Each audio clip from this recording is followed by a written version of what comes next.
Okay, so for today's video, well, I'm uploading all the videos on the same day, I think, but yeah, just but for the video that I'm doing today, I'm watching.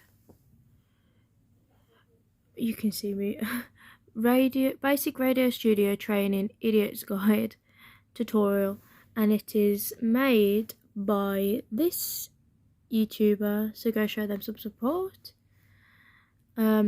So I have done 2 videos on how to work a mixing desk, 1 video on what type of equipment you need and like what it does to use a radio station, you know, like being a radio station, and then I have done one on how to accept calls in radio stations, and people might think that one's a bit of a weird skill to learn, but if I did want to be a radio presenter, which I do, I'm going to have to learn these things anyway. So I thought I'd just do it now, and that video was also very good, so yep. So yep, let's get into watching this one.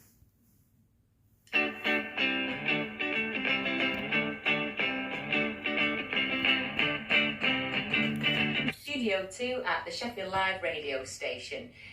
The basic purpose of this video is just to show you how to use the equipment in a radio studio, mainly for the presenters coming in. The first thing that I will say is things are a little bit different here than they are at some commercial stations or larger stations. Here, the presenters do everything. We do the technical side and we present the show as well. You'll find at a commercial radio station, 9 times out of 10, there's somebody in a booth doing all that for you, and you're just speaking and enjoying the show. Unfortunately, as I said in one of my other videos, I'm planning on doing some volunteer work at Black Country Radio, so I'm assuming you'd have to do all this by yourself. So yeah, let's carry on with the video. Here we've got a muck in. Okay, so let's have a look at what equipment we use here. So in the Sheffield Live studio we have 2 control desks. We also have a computer system with a program called Myriad on it, which I'm going to talk about in a different video. We have a couple of microphones. The other studio has 3 microphones. And we also have an extremely high-tech professional twin CD player. Now, a lot of shows now just bring a laptop in, and if there's a live DJ, they use the decks. I still use the professional twin CD player. I think it makes a good show. Some people actually play music from Myriad. That's where the jingles are stored as well, so that can be quite simple. But the first thing that I will say is try not to worry about all these buttons, because actually we don't use them all. We only use some of them. And the main thing we need to concentrate really on is this control panel here. So I'm going to show you what this is about. Okay, so we're just looking at this desk here on the left. Now, somebody's handily labelled it presenter mic, guest mic 1, guest mic 2, guest mic 3, and guest mic 4. Now, we've only got 2 microphones in this studio, so we're just bothered about these 2 faders here. Now, this one's your presenter mic fader, which when you're doing the show will go up. The guest mic, when the guest's talking, you'll also put that up, or you may just leave it up if it's a talk show for the whole show. But before we actually start the show, the most important thing to do is to put your headphones on and pre-fade the microphones. Now, this makes sure that the levels are correct for the whole show. Now, this is the button here, this yellow button that says PF. This is the button you want to use to pre-fade your presenter mic. Now, you press this button, and on the right-hand control panel is an output monitor, LEDs, and we're going to look at that to make sure that the levels are correct. I'll show you that in just a minute. But what you want to do to adjust the levels is use this button here. It says gain, and obviously you just turn it up or down accordingly. Okay, so on the desk on the right here is the output monitor I was talking about. So we're looking at these LEDs to see what the output is. Now, we're kind of hoping it'll stick around the middle, the amber. This is kind of similar to things that I've learnt before, you know, about the gain and about these like lights. So it shows I am learning some things because I'm remembering these from other videos that I've watched. So That's good. Because if it goes up into the red up here, It's too much. it's just too loud. It might be a little bit distorted. It's not a good output. Likewise, if it's sticking around very low in the green, that's going to be too quiet.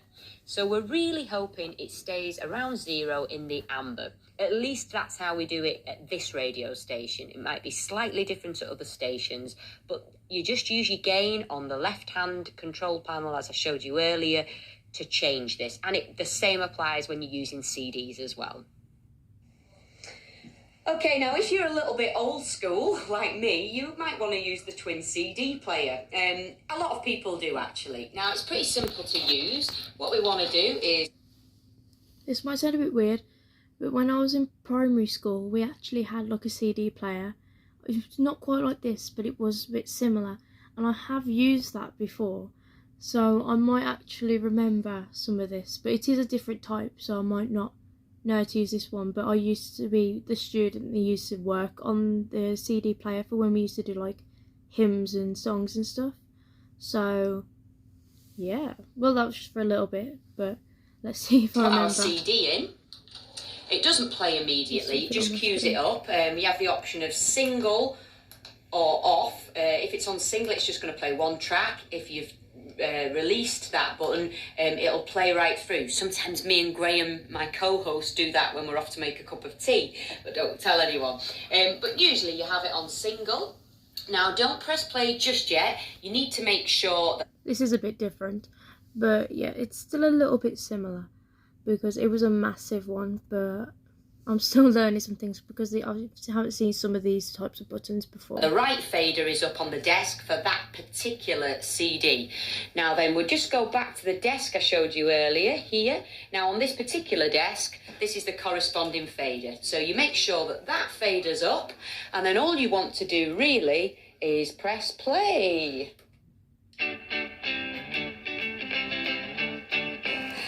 So I've actually dragged in Graham Marshall today. We used to do a show together, well, for 10 years. 10 years, that's a long time to do one radio show, isn't it? Definitely a long time. Because sometimes in the studio, it's not going to be just yourself. You're going to have guests in, or you might have a co-presenter, and you're going to need to utilise other microphones.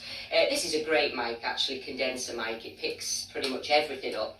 But Graham's using a dynamic mic. Not quite as good, just need to be a little bit more strict with where you tell your guests to sit.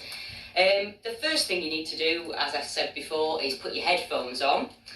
And once you've pre-faded your own mic, as we described earlier, the next thing you do, I'm going to do Graham's mic. So if I just press pre-fade here, and if you could just speak into your microphone for me, Graham. That's what we was watching later. Hi, I'm Graham, and this is me testing the microphone. Let's hope it's working okay, otherwise we're going to look a bit daft. Okay, so Graham is, no, it's not too bad. I'm looking at the output monitor on the right here. But what I would say is, Graham, if you can just make sure you're about 6 inches away from the microphone. About there? Yeah, at all times. That way we're going to have a good level. It's going to be around the amber, perhaps touching on the red when it gets a little bit excited or starts... Okay, I just had a bit of a technical difficulty. My battery went while I was watching this video. I wasn't even taking any notice of my battery. So, right, we're on charge now. Let's see if I can reach... Oh, barely. It might have to just be an audio recording from now on. So, well, not really audio, but you know what I mean. Oh, there's some trousers that I need to fold. Okay, so I'm going to keep watching the video so you can all hear it. But yeah, oh my goodness. Let's go. Now, there's a few pitfalls that have happened in the studio. In fact, I'll let you describe. Have you got some tips? Well, yeah, there's a few things that we've experienced. One is to always remember that when you need to put the microphones down, for example, as soon as you start playing some music, you pull the microphone faders down straight away, and you have to think about that and make sure you do it. 100%. Because everybody I know who's broadcast has left the microphones up at some point or another. Oh, we have in the early days. In fact, I was listening to the radio only a few days ago to this station, and a presenter who has got more experience than us left his microphone up at the beginning of his show. Luckily, he was on his own, so he wasn't talking. You could hear him coughing and spluttering every 2 minutes over the 2 tracks that he played, and you heard the door go a couple of times as well. He got away with it. I could tell what he'd done. If he'd have had a guest or a co-presenter in with him, they could have said something inappropriate. And probably would have. Well, we have. I remember in the early days of our show. If you're playing music tracks and you're going to be talking after each track, you need to set the CD player. So yeah, when playing music, you must remember to put the faders down. Otherwise, you'll be heard by the audience, and they obviously just want to listen to the music when it's on. So, yep.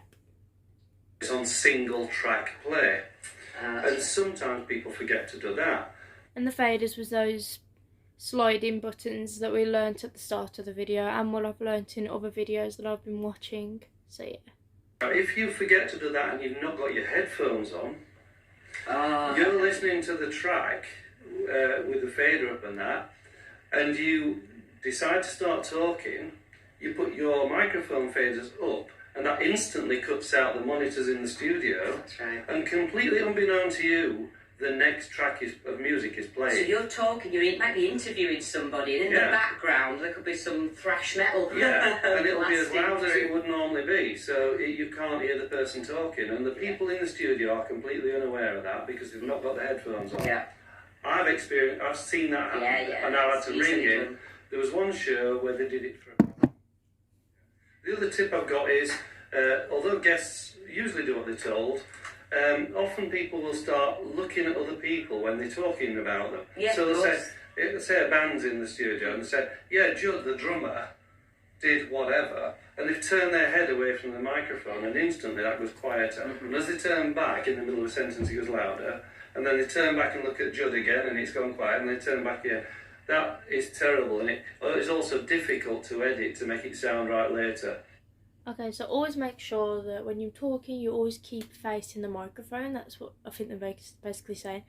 Don't look at other people if you're talking about them in the interviews or anything, because the sound quality won't be as good. So that's what I've learned from that. So that this was an old-fashioned band, wasn't it, Judd? Judd. Yeah. This was radio tips from the 60s. Yeah, it was a spoon-playing trio. But no, I mean, you get the idea. I've seen that happen for quite a lot.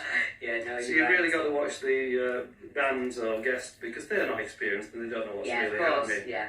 But the other thing is, as I said before, make sure that the microphone faders are always down when you don't want to be heard. And anything else, the other thing I always remember to do is, when I come into the studio, that business I mentioned about the single play button on the CD player. If you play CDs, you're almost certainly going to be talking in between tracks. So I always come in and make sure that the single play symbol is on the CD player, so I know that it will automatically stop after each track. And it just saves a lot of faff and a lot of unprofessionalism later. I'm also going to do a training video on Myriad, which is the computer software we use in the studio. However, I haven't got round to that just yet, but I'm going to get on with it. Thanks for coming in, Graham. Thanks for asking me in. Cheers, you're more than welcome.